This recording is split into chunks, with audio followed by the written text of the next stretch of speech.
Assalamualaikum. Jangan tanya seberapa relate-kah film ini sama aku, karena aku cuma menikmati hidup sama bapakku sampai umur 5 tahun doang. Nggak usah tanya kenapa, gimana, no. Dan apakah film Panggil Aku Ayah membalas itu semua? Seolah aku jadi anak kecil lagi yang menikmati kasih sayang dan figur seorang ayah yang sesungguhnya hampir sih. Pokoknya, ini film cocok untuk kalian yang udah jadi ayah, yang akan menjadi ayah, atau mungkin belum jadi ayah. Intinya, semua calon-calon ayah dan juga ayah di luar sana wajib nonton film ini.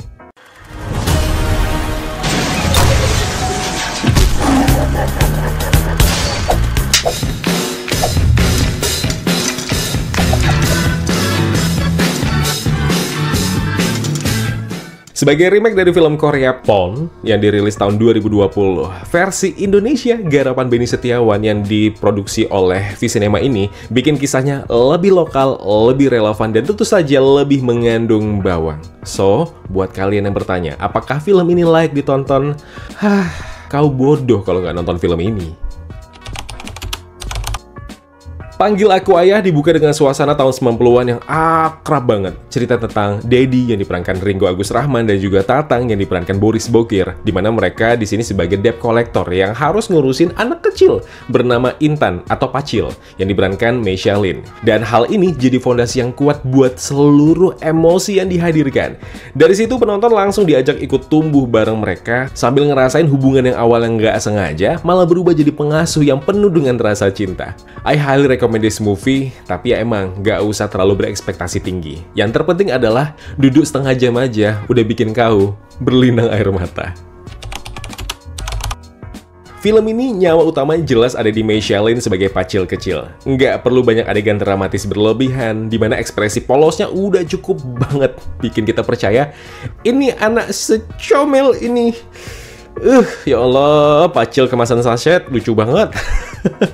Justru anak sekecil ini bisa mempengaruhi hidup dua pria dewasa dan bahkan kita sebagai penontonnya. Chemistry-nya dengan Ringgo dan juga Boris itu alami kali. Nggak kelihatan dipaksa, beneran deh. Kayak nonton anak sendiri lagi main sama om-omnya. Tapi yang bikin film ini jadi kuat banget secara emosi adalah keseimbangan antara kita harus ketawa dan juga kita harus nangis. Meisya berhasil jadi jembatan di tengah dua karakter utama, bikin semua momen haru jadi lebih terasa nyata.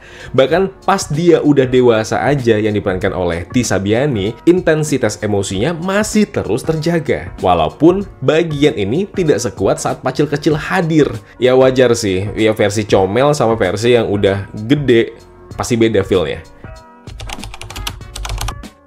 Ringgo Agus Rahman tuh kayak udah langganan mainin karakter bapak yang sabar, yang nyimpan luka dalam. Nah, di film ini sisi emosionalnya dapat kali. Dari cara dia ngerespon pertanyaan si Pacil kecil sampai adegan diam yang penuh dengan banyak makna di tengah konflik batin. Ringgo tampil dengan penghayatan yang nusuk banget beneran. Boris Bokir gimana? Dia justru jadi penyimbang yang sempurna. Kalau Ringgo itu hatinya, si Boris ini malah komedinya. Setiap kali suasana mulai kelam, punchline si Boris datang. Lucunya nggak norak, timingnya pas, dan justru itu memperkuat dinamika antara dua sosok ayah dadakan ini. Bahkan, kayaknya film ini nggak akan senyaman itu tanpa peran Boris yang nyambung banget lah sama penonton kita yang kita tuh walaupun sedrama apapun butuh komedi, tapi jangan lebay juga komedinya. Good job. Salah satu kekhawatiran terbesar dari film adaptasi adalah ketika mereka gagal lepas dari bayang-bayang versi aslinya. Tapi di film Panggil Aku Ayah, semua elemen Korea Selatan dilucuti dan diganti dengan kultur lokal yang kental. Tapi tetap mereka tidak mengkhianati versi orisinalnya. Mulai dari nama, bahasa, sampai latar budaya Sunda, itu semua terasa organik. Dan kalian, khususnya untuk penonton Sunda, kalian akan seneng banget nonton film ini. Nah, ada sayangnya. Kekuatan lokal ini emang nggak sepenuhnya bisa menyelamatkan narasi filmnya. Di paruh akhir, filmnya mulai kehilangan fokus dan terlalu banyak menjajalkan tragedi.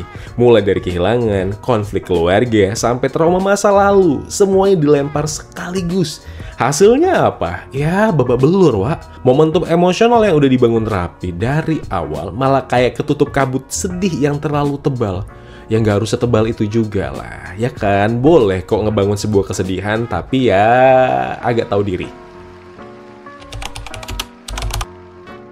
Gaya bercerita Panggil Aku Ayah emang gak neko-neko. Ini film sadar diri sebagai drama keluarga dan gak mencoba jadi apa-apa selain itu.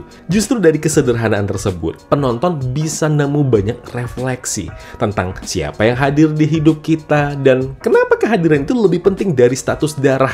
Meski ada beberapa momen yang terasa terlalu sinetron, ya wajar, kalian juga gak boleh tutup mata tutup telinga. Ini sebuah fakta yang tidak mengejutkan lagi, karena hampir rata-rata film ya, bukan sinetron, film drama tetap ada sentuhan sinetronnya yang bikin dia tuh jadi melodramatik gitu loh. Ya mungkin ini juga terlalu familiar buat penonton drama Asia lah, tapi khusus untuk penulisan naskah dan arahan emosinya harus diakui ini konsisten. Kombinasi air mata, tawa di film ini berhasil kali. Kau bisa ketawa lepas di satu adegan, terus langsung diguyur dengan adegan menyayat hati beberapa menit setelahnya. Gak semua bagian film ini flawless. Ada beberapa subplot yang sebenarnya bisa dihapus tanpa harus ngerusak alur utama. Hubungan si Pacil dengan ibunya atau konflik kehilangan ayah biologisnya ditampilin setengah hati dan malah ngebuat cerita jadi loncat-loncat. Alih-alih memperkuat narasi, elemen-elemen ini malah ngebuat emosi penonton terpecah. Ini terkhusus bagi mereka yang mungkin belum nonton film Pound, film originalnya. Kemudian yang patut disayangkan juga adalah endingnya yang gak segreget bagian awal.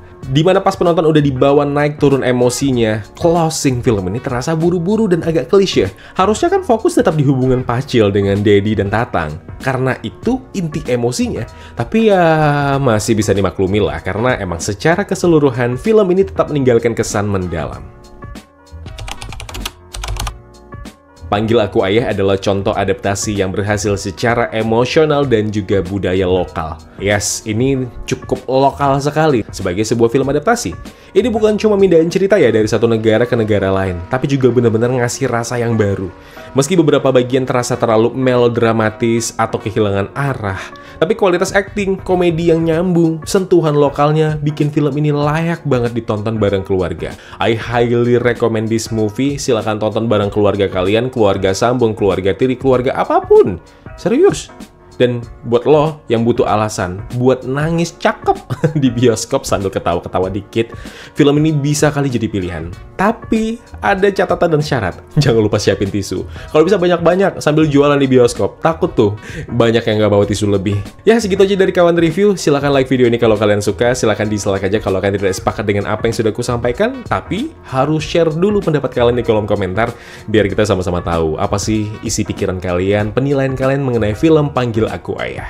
Ajak teman-teman kalian, tetangga terdekat untuk subscribe channel Kawan Review biar channel ini makin berkembang, makin banyak lagi yang kenal, makin banyak lagi yang sayang, makin banyak lagi yang doain supaya bisa tembus 100.000 subscribers. Amin. Kalau begitu aku Zain pamit undur diri. Kita ketemu lagi di video berikutnya. Wassalamualaikum.